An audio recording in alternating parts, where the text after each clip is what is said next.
Bismillahirrahmanirrahim. Assalamualaikum warahmatullahi wabarakatuh. Innal hamdalillah nahmaduhu wa nasta'inuhu wa nastaghfiruhu wa nastahdihi wa natubu ilayh wa na'udzu billahi min shururi anfusina wa sayyiati a'malina man yahdihillahu fala mudilla lahu wa man yudlilhu fala hadiya lahu. أشهد أن لا إله إلا الله وحده لا شريك له وأشهد أن محمدا عبده ورسوله لا نبي ولا رسول بعده. قال الله عز وجل يا أيها الذين آمنوا اتقوا الله حق تقاته ولا تموتن إلا وأنتم مسلمون.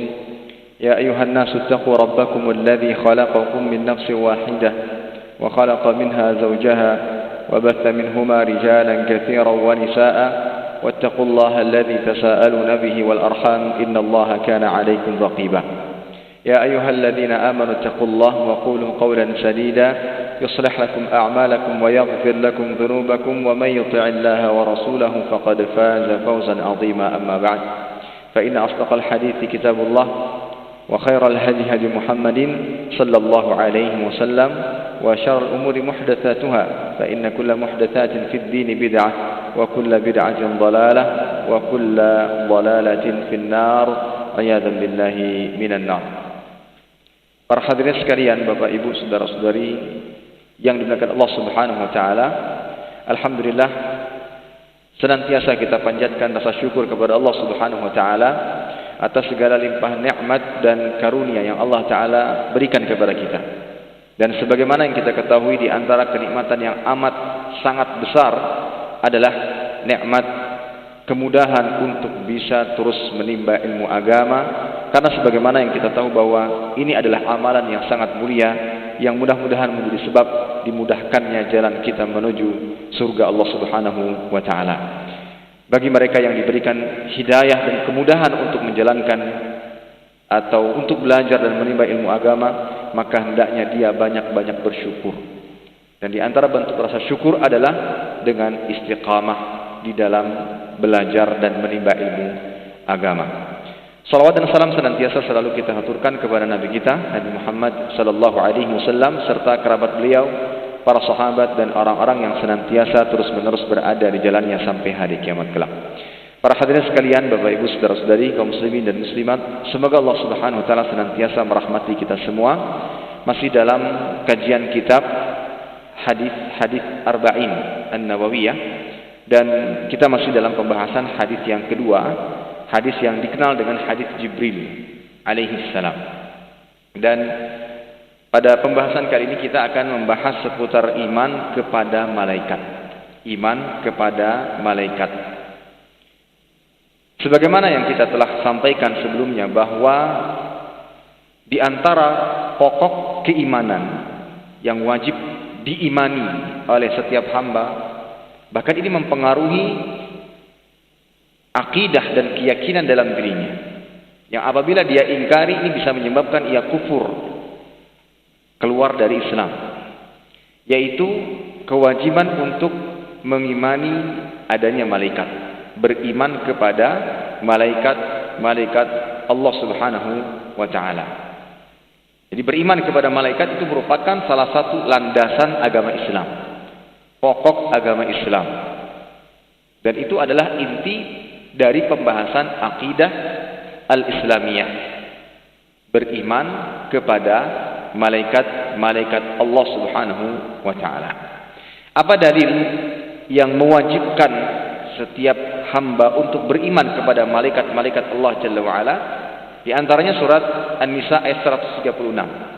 Allah Ta'ala berfirman, Ya ayyuhalladzina aminu billah wa rasulihi wal kitabil ladzi nazzala ala rasulihi wal kitabil ladzi anzala min qabl wa man yakfur billah wa malaikatihi wa kutubihi wa rusulihi wal yawmil akhir faqad dhalla dhalalan ba'ida. Wahai orang-orang yang beriman, tetaplah beriman kepada Allah dan Rasulnya sallallahu alaihi wasallam, dan kepada kitab yang Allah Ta'ala turunkan kepada Rasulnya, serta kitab yang Allah Ta'ala turunkan sebelumnya.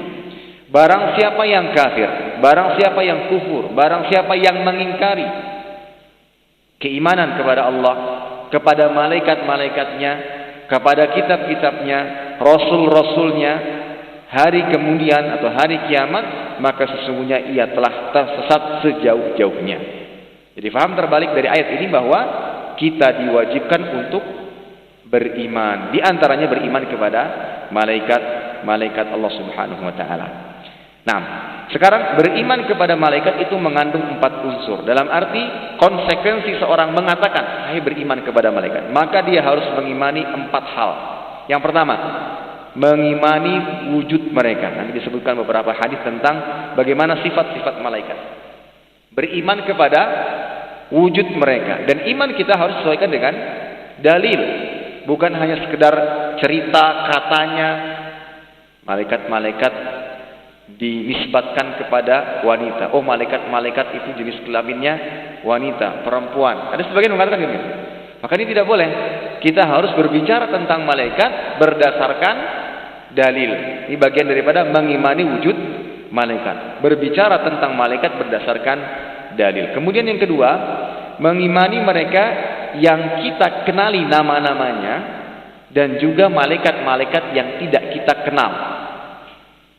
Jadi mengimani malaikat baik yang kita kenali, yang memang disebutkan atau sampai beritanya kepada kita, atau malaikat-malaikat yang kabar tentangnya tidak sampai kepada kita. Karena jumlah malaikat itu tidak hanya sebatas berapa yang kita hafal, berapa yang kita tahu? 10. Bukan hanya sebatas 10, tapi banyak. Dan itu semua wajib kita imani. Dari bagian daripada konsekuensi seorang yang mengaku iman kepada malaikat-malaikat Allah Subhanahu wa taala. Kemudian mengimani sifat-sifat mereka. Mengimani sifat-sifat mereka yang kita kenal. Seperti diantaranya, ini termasuk bagian daripada poin pertama, mengimani wujud mereka. Sebagaimana yang pernah disampaikan oleh Nabi Shallallahu Alaihi Wasallam bahwa beliau pernah mengetahui bahwa malaikat Jibril alaihissalam memiliki 600 sayap yang menutup ufuk. Dan di antara adab ya, ketika disampaikan atau diberitakan kepada kita tentang hal ini, misalkan malaikat punya sayap, jangan dibayangkan sayap ayam, jangan dibayangkan sayap burung, jangan dibayangkan sayap-sayap yang lainnya, sayap pesawat. Ini makhluk Allah Ta'ala yang sangat-sangat agung. Kita belum pernah melihatnya. Kabarnya hanya sampai kepada kita sebatas informasi bahwa punya sayap. 600 sayap. Ya. Jangan dibayangkan 600 sayap itu di mana letaknya, Ustaz? 1, 2, kayaknya nggak cukup di bahu kita, enggak. Jangan dibayangkan seperti itu. Informasi yang sampai kepada kita 600 sayap, maka imani. Adapun untuk menghayal, menggambarkan kemudian dilihat ada ayam lewat, kayak ini kah? Nggak boleh. Ini kurang beradab dengan makhluk Allah Ta'ala yang sangat agung. Kemudian disebutkan pula dalam dalil-dalil yang lain bahwa malaikat bisa menjelma berwujud seorang lelaki. Seperti hadis Jibril ini. Yang mana malaikat Jibril alaihissalam menjelma seperti seorang laki-laki. Datang bukan penduduk setempat, dalam arti dia adalah seorang musafir, tapi pakaian yang begitu rapi, bersih, rambut yang tertata rapi, ya, tidak terlihat bekas safar. Karena memang dia adalah malaikat, menjelma seperti laki-laki. Ada sebagian yang meriwayatkan bahwa beliau menyerupai sahabat yang bernama Dihyah Al-Kalbi. Ya. Baik, itu beberapa sifat yang wajib kita imani. Tapi berdasarkan dalil. Harus ada dalil. Ustadz katanya malaikat gini, gini, dan gini. Tunggu dulu. Jangan diimani, jangan diyakini. Kecuali memang terdapat dalil yang sahih, baik itu dari Al-Quran ataupun dari hadis-hadis Nabi Shallallahu Alaihi Wasallam yang sahih berdasarkan pemahaman yang benar. Kemudian yang keempat, mengimani tugas-tugas yang diperintahkan Allah Ta'ala kepada mereka, baik yang kita ketahui, ya, atau yang mungkin belum kita ketahui tentangnya. Jadi ada 4, iman kepada wujud malaikat, kemudian iman kepada seluruh malaikat, baik yang kita ketahui namanya atau yang tidak kita ketahui, beriman kepada sifat-sifat mereka, dan beriman juga, mengimani juga tugas-tugas yang Allah Ta'ala berikan kepada mereka. Baik, sekarang kita akan menyebutkan beberapa dalil yang menjelaskan tentang sifat-sifat malaikat. Yang pertama, malaikat diciptakan dari cahaya. Malaikat diciptakan dari cahaya. Apa sih faedah kita mempelajari makhluk-makhluk Allah Ta'ala ini? Di antara faedah keimanan yang bisa menambah keimanan kita, maka kita akan lebih mengenal Allah. Melihat keagungan ciptaannya, maka akan semakin agung lagi penciptanya. Ya, misalkan ada sebuah karya sangat-sangat indah, sangat-sangat menakjubkan. Bagi orang yang melihatnya, dia akan terpesona. Maka akan tergambar dalam pikirnya, ini yang membuat nih luar biasa cerdas. Ini yang membuat nih sangat-sangat kreatif.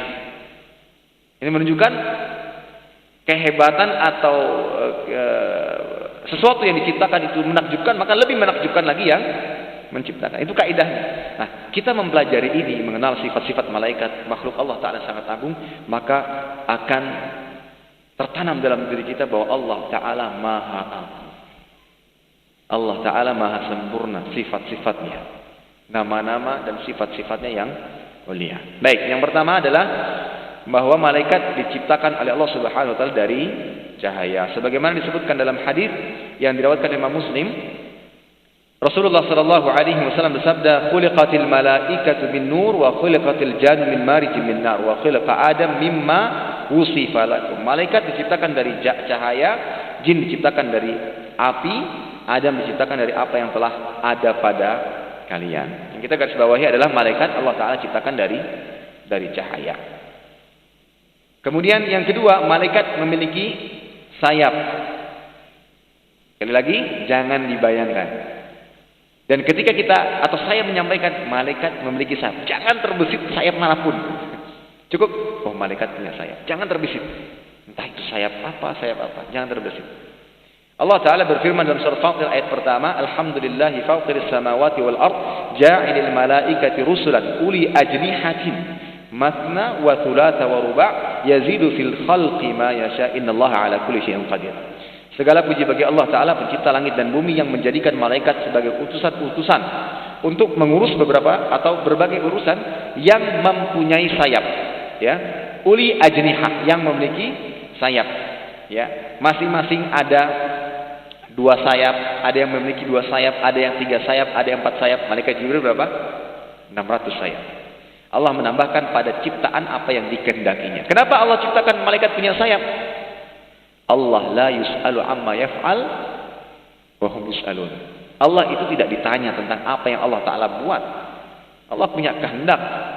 Bagaimana pertanyaan-pertanyaan? Ustaz, kalau seandainya kita diperintahkan untuk memerangi jin atau memerangi syaitan, lantas kenapa Allah Ta'ala ciptakan syaitan?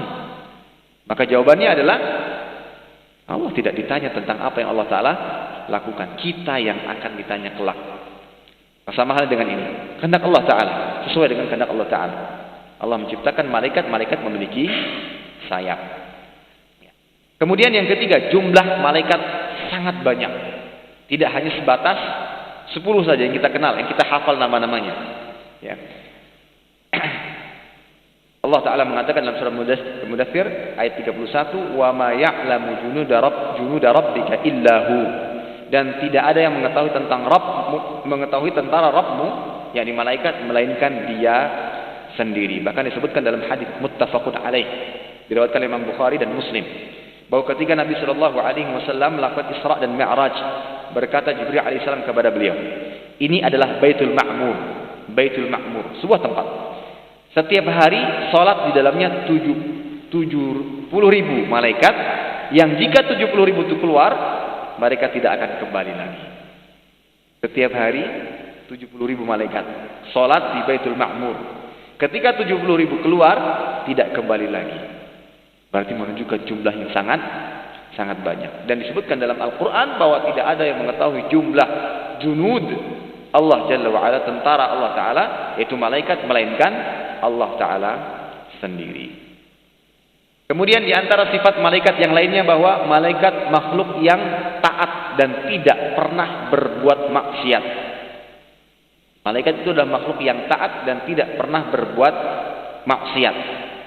Sebagaimana dalam surat Tahrim ayat ke-6, Allah Ta'ala mengatakan, "Ya ayyuhalladzina amanu qu anfusakum wa ahlikum nara waquduha an-nas wal hijarah 'alaiha malaikatun ghilazun shidad la ya'suna Allah ma amarahum wa yaf'aluna ma yu'marun. Hai orang-orang beriman, peliharalah, jagalah dirimu dan keluargamu dari api neraka yang bahan bakarnya adalah manusia dan batu. Penjaganya adalah malaikat-malaikat yang keras, tegas, dan tidak mendurhakai Allah terhadap apa yang diperintahkannya kepada mereka dan selalu mengerjakan apa yang diperintahkan. Selalu taat dan tidak pernah berbuat maksiat. Itu sifat malaikat. Tidak pernah berbuat maksiat. Ketika ada perintah dari Allah Ta'ala, mereka langsung segera melakukannya. Langsung segera melakukannya. Ini kita bisa ambil pelajaran, dan seperti itulah seharusnya seorang hamba. Ya. Kemudian termasuk juga dalil lain yang menunjukkan bahwa malaikat itu sangat taat dan tidak pernah berbuat maksiat, bahwa mereka tidak pernah bosan beribadah dan dalam melaksanakan ketaatan. Allah mengatakan dalam surah Fussilat ayat 38, "Fa in istakbaru falladzina 'inda rabbika yusabbihuna lahu bil-laili wan-nahar wa hum la yas'amun." Jika mereka orang-orang kafir menyombongkan diri, maka mereka malaikat di sisi Rabbmu bertasbih kepadanya di malam dan siang hari, dan mereka tidak pernah bosan. Manusia bosan, baru ibadah sedikit bosan, capek, lelah, banyak mengeluh. Malaikat tidak pernah bosan dalam menghambakan diri kepada Allah Subhanahu wa taala. Kemudian di antara sifat malaikat yang lain adalah malaikat itu makhluk yang sangat besar. Malaikat itu makhluk yang sangat besar. Disebutkan dalam hadis dari Jabir bin Abdullah, Nabi sallallahu alaihi wasallam bersabda, jadi beliau mengatakan, saya diizinkan untuk menceritakan tentang salah satu malaikat pemikul arsy Allah. Ya, pemikul arsy Allah. Jarak antara daun telinga dengan pundaknya sejauh 700 tahun perjalanan. Daun telinga hingga pundak. Itu sejarak atau sejauh 700 tahun perjalanan. Hadis diriwayatkan Imam Abu Daud dan dinyatakan sahih oleh Syekh Albani rahimahullah taala. Menunjukkan makhluk yang sangat besar, makhluk yang sangat besar. Jadi kalau kita baca, kita pelajari sifat-sifat malaikat ini, akan tergambar betapa agungnya Allah Subhanahu wa taala. Betapa agungnya Allah Subhanahu wa taala, Rabb semesta alam, yang mengatur kehidupan alam semesta. Dan Allah Ta'ala dengan keagungan tersebut sangat sayang dengan hamba-hambanya, lebih sayang dibandingkan seorang ibu terhadap anaknya. Kemudian sifat malaikat yang berikutnya adalah sangat indah. Ya, sangat indah. Dzu mirratin fastawa. Ya. Makhluk yang mempunyai paras yang indah, menampakkan diri dengan rupa yang asli. Allamahu syadidul quwa dzu mirratin fastawa. Yang diajarkan kepadanya oleh Jibril yang sangat kuat, makhluk yang mempunyai paras yang indah, ya, yang menampakkan diri dengan rupa yang asli. Jadi kalau disebutkan sifat-sifat tadi, intinya dengan sifat-sifat tersebut itu sangat-sangat indah. Sangat-sangat indah dan tidak bisa terbesit dan tidak bisa terpikir oleh kita. Ya. Ada di antara manusia-manusia yang berusaha menggambarkan malaikat. Menggambarkan malaikat, digambar entah dengan bentuk kartun, dengan bentuk apalah, ya. Gambarkan macam-macam, tidak pernah, tidak terbesit dalam pikiran manusia. Intinya sangat indah, dengan segala macam sifat-sifat yang Allah Ta'ala berikan kepadanya. Kemudian di antara sifat yang lain, ya, mereka berbeda-beda bentuk dan kedudukan. Mereka berbeda-beda bentuk dan kedudukan. Dan hal ini berdasarkan tadi dalam surat Fatir ayat pertama, uli ajnihatin masna wa thulatha wa ruba'. Mereka memiliki sayap, ada yang 2, ada yang 3, dan ada yang 4. Yazidu fil khalqi ma yasha. Yang mana Allah Ta'ala menambah pada ciptaannya sesuai dengan kehendak Allah Subhanahu wa Ta'ala. Jadi jumlah sayap mereka itu berbeda-beda sesuai dengan kehendak Allah. Terserah Allah Ta'ala. Mau ditambah berapa, mau dibuat berapa, terserah Allah Subhanahu wa Ta'ala. Dan kemudian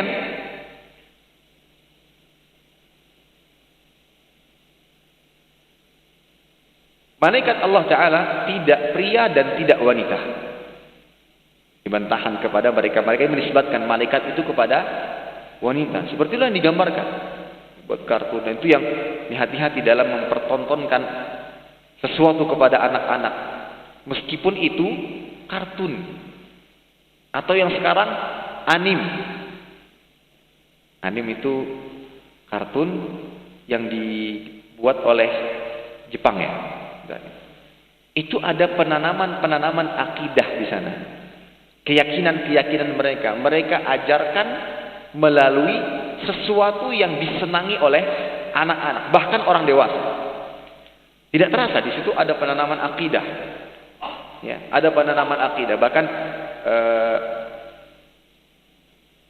jadi ada beliau ini sempat kuliah di luar negeri, suatu jurusan, tapi di antara yang dipelajari itu adalah bagaimana cara-cara Barat itu menanamkan pemahaman-pemahaman mereka kepada atau menyebarkan pemahaman mereka ke seluruh dunia. Di antara caranya lewat film-film, kartun-kartun. Kartun-kartun yang mungkin kita rasa itu ya buat anak-anak. Buat anak-anak. Cerita-cerita, dongeng-dongeng. Ternyata di dalamnya ada penanaman-penanaman akidah yang tidak disadari. Makanya kata Ustaz siapa ya? Film yang paling syar'i itu apa? Film yang paling syar'i apa? Tata cara sholat. Itu paling syar'i. Kalau yang lain-lain itu, apalagi untuk anak-anak ya, yang sulit untuk membedakan hak dan yang batil, dia bisa tanpa dia sadari anak kita tumbuh dengan keyakinan-keyakinan terselubung yang disisipkan di dalam kartun-kartun. Maka berhati-hatilah. Ya, maka berhati-hatilah dalam memberikan sesuatu kepada anak kita. Terkadang orang tua karena terlalu sibuk dengan pekerjaannya, HP, tontonkan sesuatu. Tidak dirasa, kita tidak mengetahui dia sedang belajar di situ. Sedang belajar akidah agama yang lain. Ini yang kita khawatirkan. Baik, kita kembali bahwa malaikat bukan pria dan bukan wanita. Ya. Dan tadi yang berkeyakinan bahwa malaikat itu perempuan itu keyakinan orang-orang musyrikin. Ya. Padahal mereka berkeyakinan bahwa malaikat itu adalah perempuan. Allah Ta'ala mengatakan dalam surat As-Saffat, Fastaftihim ali rabbikal banat walahumul banun am khalaqtal malaika inatan wa hum syahidun. Tanyakanlah ya Muhammad kepada mereka orang-orang kafir, apakah untuk Tuhanmu anak-anak perempuan dan untuk mereka anak laki-laki? Atau apakah kami menciptakan malaikat-malaikat berupa perempuan dan mereka menyaksikannya? Ini bantahan. Ini pertanyaan yang bertujuan untuk membantah. Ya. Ini tujuannya untuk membantah. Apakah mereka melihat kami menciptakan malaikat itu berjenis kelamin perempuan? Kok berani-beraninya mengatakan bahwa malaikat-malaikat itu perempuan? Mereka lihat gitu. Jadi sebagai pertanyaan yang bertujuan untuk membantah.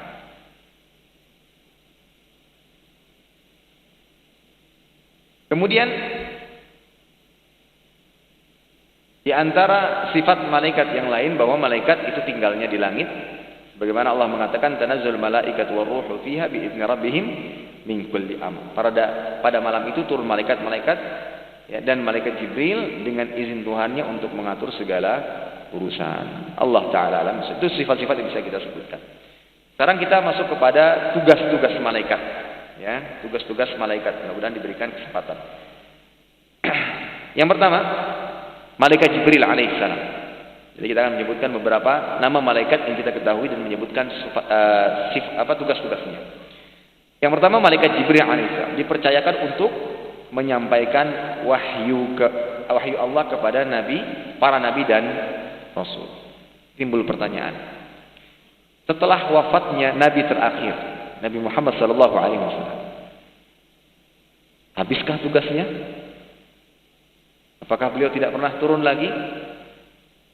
Baik, hal ini disebutkan dalam kitab Al-Hawi Fatawi Imam Suyuti bahwa pendapat yang menyatakan malaikat Jibril alaihissalam tidak lagi memiliki tugas, dalam arti sekarang kosong tugas, maka ini la aslalahu, tidak benar, ya, tidak benar. Kemudian beliau membawakan sebuah dalil apa yang dikeluarkan Imam At-Tabrani dalam kitab Mu'jam Al-Kabir dari Maimunah bint Sa'd, yang mana beliau mengatakan, qultu ya Rasulullah, hal yarqudul junub? Qala ma uhibbu ay yarquta hatta yatawadda, fa anni akhaf ay yatawaffa fala yahdurahu Jibril. Ya. Apakah seorang yang junub itu boleh tidur? Ya. Maka beliau mengatakan, aku tidak suka orang yang junub tidur kecuali hingga dia berwudu. Jadi dianjurkan habis junub wudu dulu. Ya. Habis junub wudu dulu. Ya, dianjurkan. Fa ini akhaf ay yutawaffa fala yahdurahu Jibril alaihi salam. Karena aku takut dia meninggal dunia yang menyebabkan malaikat Jibril tidak mau mendatanginya. Para ulama mengatakan, fadalla hadza ala anna Jibril alaihi salam yahdur mautatal mu'min al-mutatahhir. Hadis ini sebagai dalil bahwa malaikat Jibril itu hadir di kematian, saat kematian orang yang beriman dalam keadaan suci, ya. Dan juga sebagaimana disebutkan dalam Al-Qur'an surat Al-Qadar tadi ayat keempat, tanazzalul malaikah warruhu fiha. Malaikat-malaikat turun dan warruh, ruh yang dimaksud di sini adalah malaikat Jibril, ya. Fiha bi'idzni rabbihim. Jadi di hal ini menunjukkan bahwa malaikat Jibril alaihissalam bersama malaikat-malaikat yang lain turun di setiap tahunnya, yaitu pada saat malam Lailatul Qadar.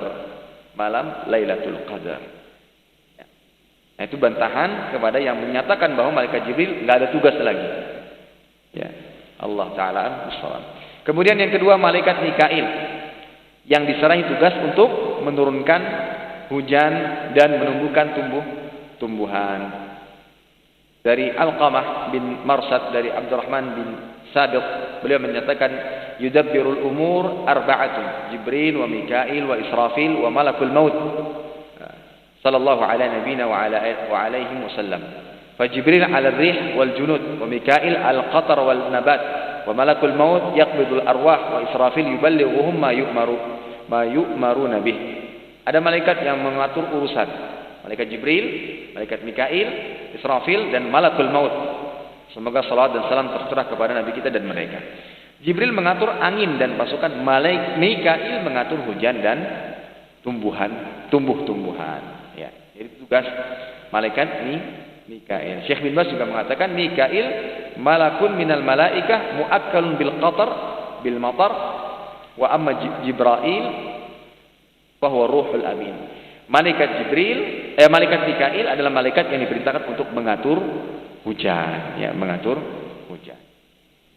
Kemudian yang ketiga, malaikat Israfil yang diserahi tugas meniup sangkakala. Ada penamaan atau julukan yang lain, sahibur ruh. Ya, apa namanya? Pemilik qarn, sahibul qarn. Sahibul qarn yang memiliki qarn.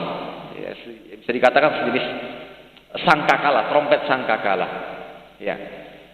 Dan para ulama berbeda pendapat berapa kali ditiupkan sangkakala itu. Ada yang mengatakan 2, faza', sa'ak, atau faza' dan ba'at, yaitu yang untuk menakut-nakuti, kemudian membangkitkan, dan ada yang mengatakan 3, ya, faza', sa'ak dan ba'at. Faza' untuk menakut-nakuti, sa'ak untuk mematikan, dan ba'at itu untuk membangkitkan. Allah Ta'ala alam bissawab. Dan yang ditugaskan di sini adalah malaikat Israfil. Wa nufikha fis-sur fa idahum minal ajdadi ila rabbihim yansilun. Dan ditiupkan sangkakala, maka tiba-tiba mereka keluar dengan segera dari kuburnya menuju Rabb mereka. Kemudian yang keempat, malakul maut, malaikat maut. Malaikat maut yang diserahi tugas mencabut nyawa manusia. Pertanyaan pertama, bagaimana dengan penamaan malaikat maut dengan Israel? Baik. Yang pertama yang harus kita yakini bahwa tidak boleh kita menamai makhluk-makhluk Allah Ta'ala, dalam hal ini adalah malaikat, kecuali berdasarkan adanya dalil. Menyebutkan malaikat seperti ini, namanya ini, itu harus berdasarkan dalil. Ketika tidak ditemukan adanya dalil, maka kita hanya meyakini berdasarkan apa yang sampai kepada kita.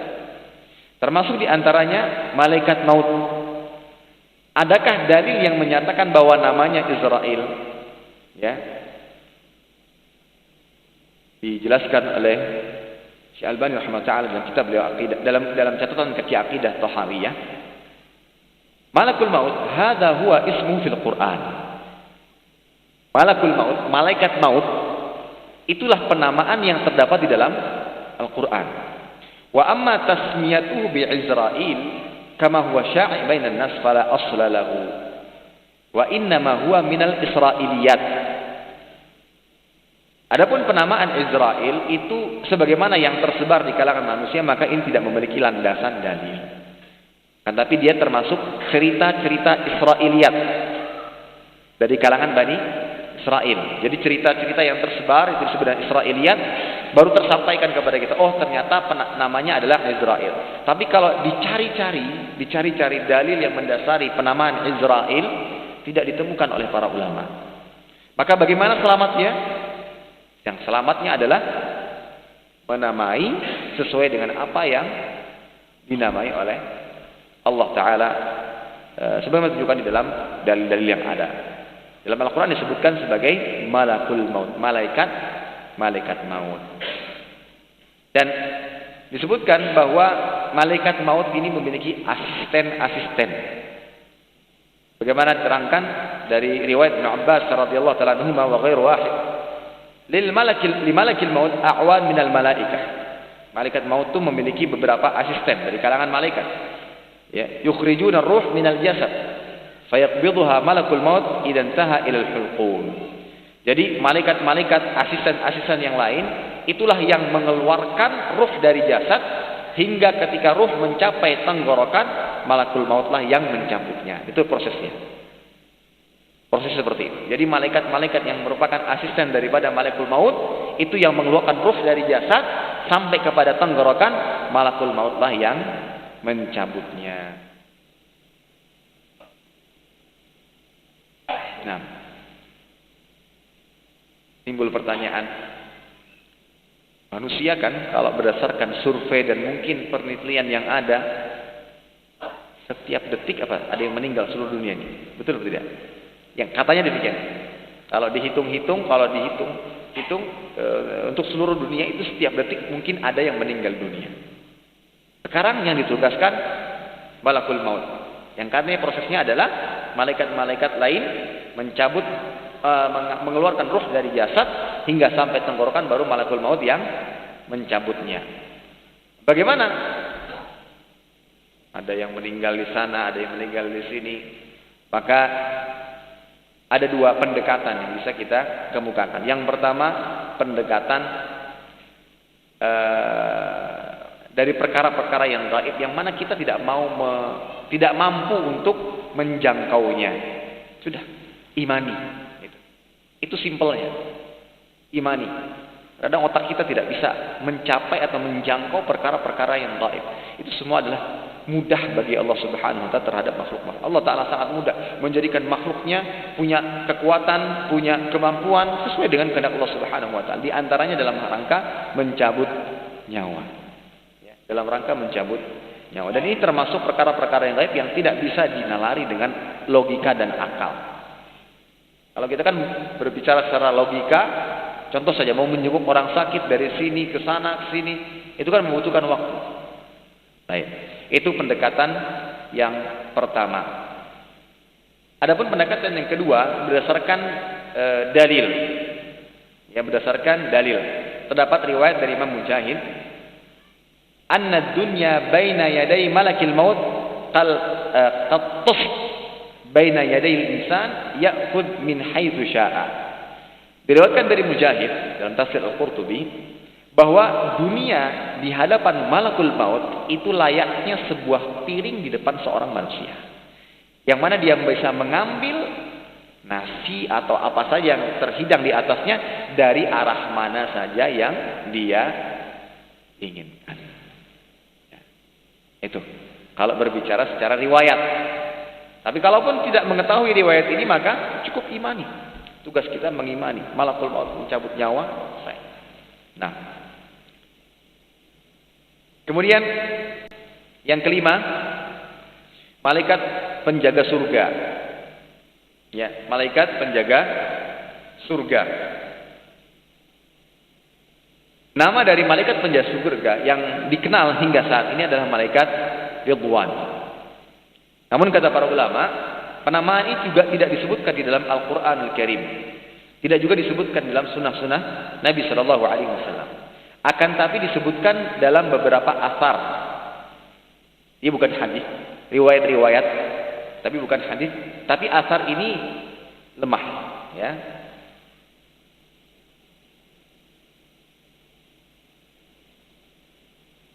Disebutkan dalam Al-Quran tapi bersifat umum. Dalam surat Az-Zumar ayat 37, Allah mengatakan wasiqal ladzina taqaw rabbahum ilal jannati zumara hatta idza ja'uha wa futihat abwabuha qala lahum khazanatuha salamun alaikum tibtum fadkhuluha khalidin. Dan orang-orang yang bertakwa kepada Rabb mereka dibawa ke dalam surga berombong-rombongan. Sehingga apabila mereka sampai ke surga itu, sedang pintu-pintu surga telah dibuka, berkatalah kepada mereka penjaga-penjaganya,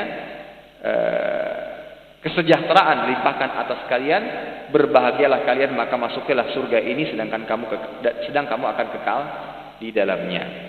Nah, itu dalil, tapi tidak disebutkan adanya penamaan Ridwan sebagai nama penjaga surga.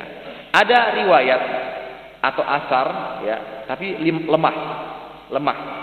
Yang mana dari riwayat tersebut akhirnya penamaan penjaga surga dengan Ridwan terkenal, ya, terkenal. Bahkan familiar di kalangan para ulama. Kemudian Ibnu Qayyim mengatakan Allah Taala menamakan pembesar para penjaga surga adalah Ridwan. Nama ini pecah dari kata ridha. Dan penjaga neraka dinamakan dengan Malik yang merupakan pecahan dari kata mulk yang berarti kekuatan dan kekerasan. Dengan redaksi katanya yang berubah-ubah huruf. Ini menurut perkataan Imam Ibnu Qayyim. Jadi penamaan ini juga cukup dikenal di kalangan para ulama. Jadi diambil dari kata Ridwan. Ya, ridha dan Ridwan. Dalam artian mereka adalah orang-orang yang diridhai Allah Subhanahu wa taala yang menyebabkan mereka masuk ke dalam surga. Adapun kata atau penjaga neraka Malik itu diambil dari pecahan kata mulk yang artinya kekuatan dan kekerasan. Itu pula Ibnu Katsir menyebutkan dalam kitab Al-Bidayah wa Nihayah, malaikat penjaga surga bernama Ridwan, kata beliau. Ya. Dan hal ini juga pernah dijelaskan di dalam kumpulan Fatwa Lajnah Daimah, kumpulan para ulama Arab Saudi, ketika ditanya tentang apakah nama Ridwan itu adalah nama dari penjaga surga, maka Allah Ta'ala mereka mengatakan yang dikenal oleh para ulama bahwa penjaga surga itu bernama Ridwan. Nama tersebut telah disebutkan di beberapa hadis, dengan keabsahan hadis tersebut masih dipresisikan. Wallahu Ta'ala alam bisawab. Adapun Imam Syekh Utsaimin juga mengatakan Ridwan adalah yang ditunjuk untuk menjaga surga. Nama tersebut belum dinyatakan dengan jelas seperti nama Malik penjaga neraka, tapi nama Ridwan ini sudah dikenal di kalangan para ulama. Wallahu ta'ala alam bisawab. Jadi kalau bisa dikatakan secara pasti tidak ditemukan dalil yang memastikan bahwa penamaan itu adalah nama dari malaikat penjaga surga. Akan tapi nama ini terkenal bukan hanya sekedar di masyarakat biasa, tapi di kalangan para ulama. Allah ta'ala alam. Kemudian adapun penamaan Malik, ya, sebagai penjaga neraka sebutkan di dalam surat Zukhruf ayat 77. Allah mengatakan wa nadau ya malikul yaqdi alaina rabbuka qala innakum makithun. Mereka ini berseru, wahai Malik, biarlah Rabbmu yang membunuh kami saja. Dia menjawab, kamu akan tetap tinggal di neraka ini. Dalam neraka disiksa, ya. Kalau seandainya disiksa mati selesai, itu sebuah kenikmatan bagi mereka. Akan tapi yang menyakitkan itu adalah mereka akan senantiasa merasa sakit. Ya, senantiasa merasa sakit.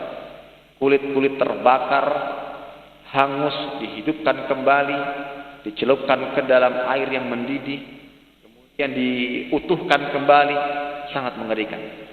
Kalau ingin sedikit tergambar betapa mengerikannya siksa neraka, lihat azab yang diberikan kepada paman Nabi Shallallahu Alaihi Wasallam, Abu Talib.